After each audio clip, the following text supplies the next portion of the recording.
Right, hello everyone, back for 2026. So this video will just be an intro into the plans for this year, and then looking back over 2025 and see how we finished, and then what's been happening in between. So 2025 was a good year. The car in the main was faultless, the weather in the main was great, and we had some good results, finishing in the 4 championships I did.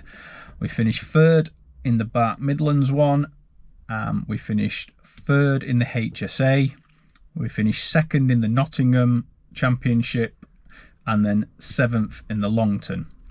And we did pick up a bonus award in the HSA one as well for the sprint leaders, but I was the only one competing in that class, so we'll take the trophy, but it wasn't really a competition. So yeah, overall, very good. Went to a lot of places. I think 24 events I did, or rounds I did altogether. A lot of firsts and seconds.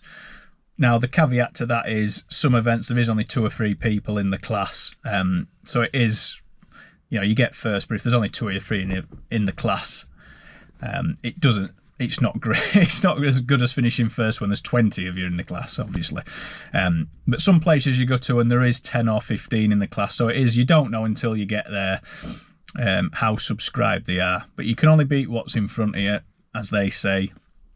And my targets, more often than not, if the weather's decent, is to just beat my PB. Where I come in the class and what other cars there are, because 1C, the above 2 litre class, there's a whole host of cars, some much better than mine, some not as good as mine. So yeah, the true reflection for me is, have I gone quicker than I've ever gone before? And in the main, in 2025, we did do that. Now we're back on the AO52 tyres. It was a real struggle on the AD09 previously, which is why I went back to them. So yeah, we're back on them. We've got 2 new rears for this year that had worn out. I replaced the fronts halfway through last season, so they've still got some life left in them. So what did we do after October, coming into now we're just at the start of March? Well, I've done a whole host of things really to the car. The biggest one from a performance point of view is the KW V3 Club Sport coilovers. So I've had the same coilovers, which were an I-back, non-adjustable, fast road type one, for the last 7 or 8 years. And in the main, they've been great. They are a good all-rounder. And on the hills, I would say they're probably perfect when there's a lot of bumps, undulations. But on track, when it's nice and flat and smooth, they are too soft. They're obviously designed for road use and then occasional track use. So I've gone for a more hardcore, track-focused coilover in the Club Sports. A lot of money. I did get a good deal on them in the Black Friday sale, which is why I just thought, what the hell, let's go for it. So there should have been about 2,800, I think, and I got them for about 2,200. Can't remember the exact figure, but something like that. So still a lot of money, but a good deal for what you are getting. They do look fantastic, so if they perform half as good as they look, we're on to a winner. But it's the adjustability that I was looking for. So they can go fairly soft, not as soft as other coilovers, and obviously not as soft as standard suspension, but they have got a lot of adjustability. So on the hills I can still back them off a bit, but then on the race circuits I can ramp them right up so there's as less body roll as possible, because it is a big heavy car, and I'll come on to that in a minute. So they feel awesome on the road. They are very, very stiff over the bumps and potholes. As you know, in the UK the roads are horrendous. So I have took the car out for a bit of a test, and it does feel planted and awesome, but going over standard country roads and rural roads with potholes, it does rattle your spine a bit. But we're not going for comfort, we're going for time, so we'll see how they perform over the year. The other big improvement, let me have a look, I've got a board up there with everything on. We did do some bushes as well, some poly bushes that needed doing for the suspension arms at the same time as the suspension, so they go hand in hand. Yeah, the other big improvement was the gearbox. So I've always had issues with gears and clutch. It's been probably the Achilles heel of this car over the last few years. I've had 3 or 4 different clutches, and the gearbox has already been rebuilt once. Well, I decided, let's build it again. So I got it stripped out. I got a new 2nd and 4th synchro this time. But then when I took it to the place in Leeds that rebuilds the gearboxes, they said your synchros are absolutely fine apart from 5th, and 5th's never been done. 5th's not one I had purchased, but 5th is never used on track for me for this car. 4th gear will do up to about 125 miles an hour, and there is only Aintree where I reach that, and I am crossing the line at about 125. So yeah, 5th gear is not a worry. And at normal road speeds, it's absolutely fine. It didn't feel like it were going. It felt like 4th had gone and 2nd was on its way out. So the gearbox place told me, no, them 2 were actually all right. But while the box was open and I had the new synchros, they've gone in. But what they did say is the oil I have been using is completely wrong. So I change the gearbox oil probably twice a year, and every time there's bits of metal in it, not an awful lot, but bits of metal, and I just think it comes out a mucky colour, and I'm like, right, to prolong the gearbox, let's just buy the best I can get. So I look online and I buy ultra low resistance, ultra low slip, high performance racing application. The more it describes it and the more money it is, I think, right, that's what I need. Oh no. The gearbox people say, what I want is 10W40 engine oil. You want it non-slippy, which to me sounded ridiculous. But when they explain it, that the clutch needs to brake between gears, when you go in from one gear to another, it needs to slow down, and there's a natural friction resistance where when you get a really slippy gearbox oil, that friction can't happen. So you're trying to force it into another gear at a lower RPM when the revs are still high from the previous gear. So that does kind of make sense to me. So you need an oil, they're saying, for the 350Z anyway, that has some resistance in it. So looking online, the only one I can see that's recommended is a Redline product, which we have put in, and it does, sure enough, it does feel much more easier to go into the gears. Now I have only tested it out on road and I've not been hooning it, but initial feelings are it does feel better.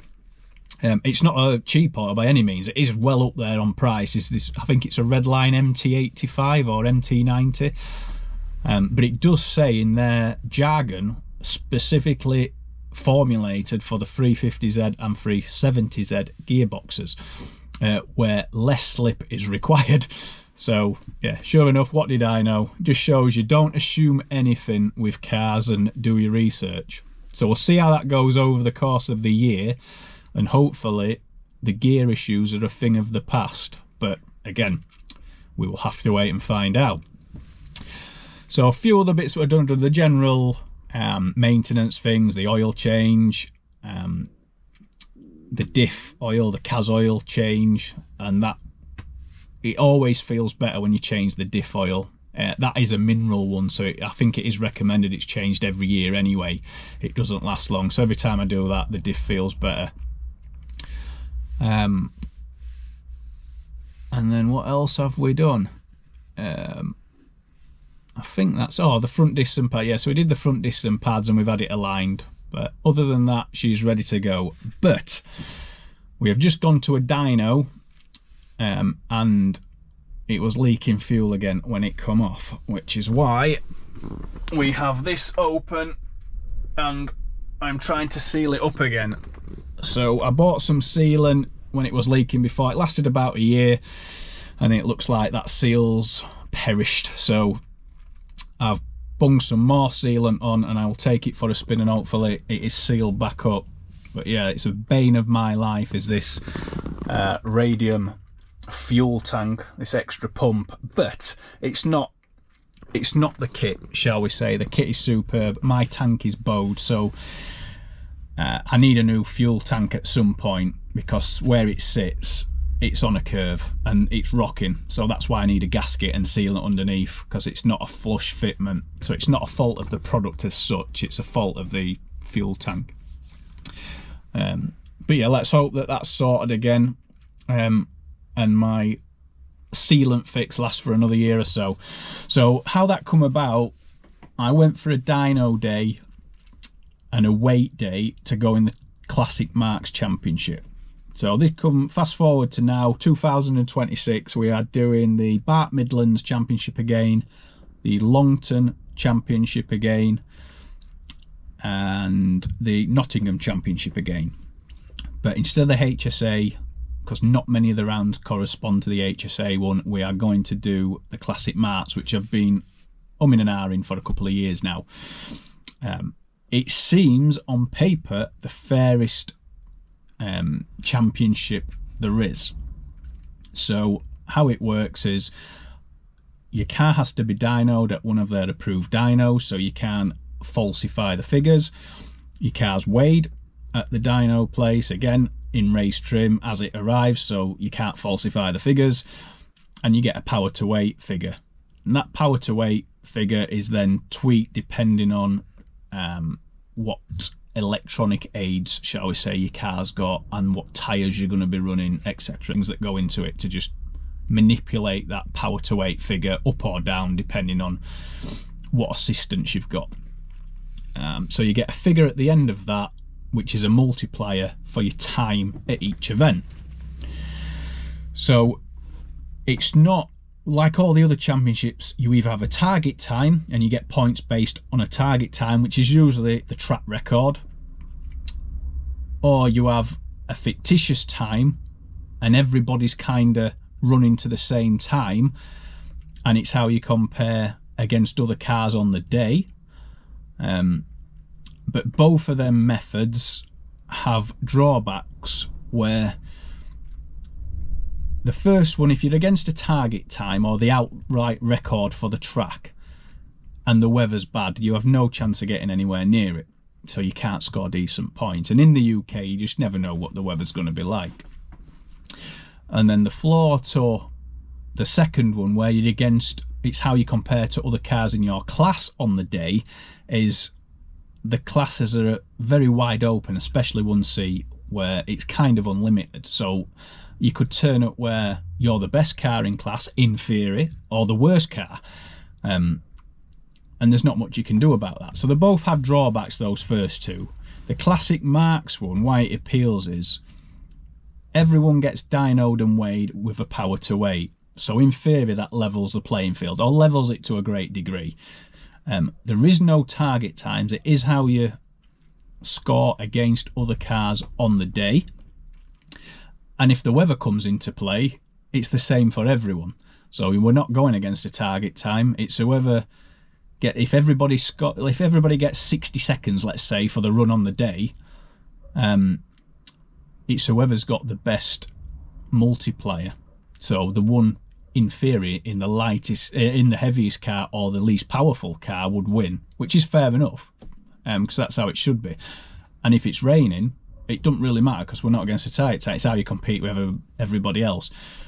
Yeah, the only thing that would offset it is if it was sunny for some people and rainy for others. It'd be a bit of a, but you can't really do anything about that. Like I say, it's the weather in the UK, so you take your chance. But on paper, it is a level playing field, and the best driver should win more often than not. So I'm chucking myself in, hoping to do well, expecting to do fairly well, and we'll see how we compare with the other drivers. Some of them have been doing it years, some of them are fairly new. It's a whole host of cars, but we're all in one class, we all run together, and we're all on the multiplier against the same clock. So yeah, should be very, very interesting. And because of that, I am doing 26 events, I think, this year, if everything goes to plan. So yeah, we will see how we get on over the course of the season. First event booked and coming up is Cadwell Park, as it is most seasons, the end of March. So that's just in 3 weeks, I think, from today. Then we've got Anglesey, then Longton, and then on and on and on for the rest of the year. So yeah, really looking forward to Cadwell. Let's hope it's dry. But as I said before, in the classic mats, it doesn't really matter if it's wet or dry. It's just how we get on. So that'll be a good benchmark for starters. Let's hope the car doesn't break down and performs as expected, and let's hope I don't have any incidents. But it's racing, so you never know. So yeah, really looking forward to it. Let's crack on and see what the season brings. Thank you very much.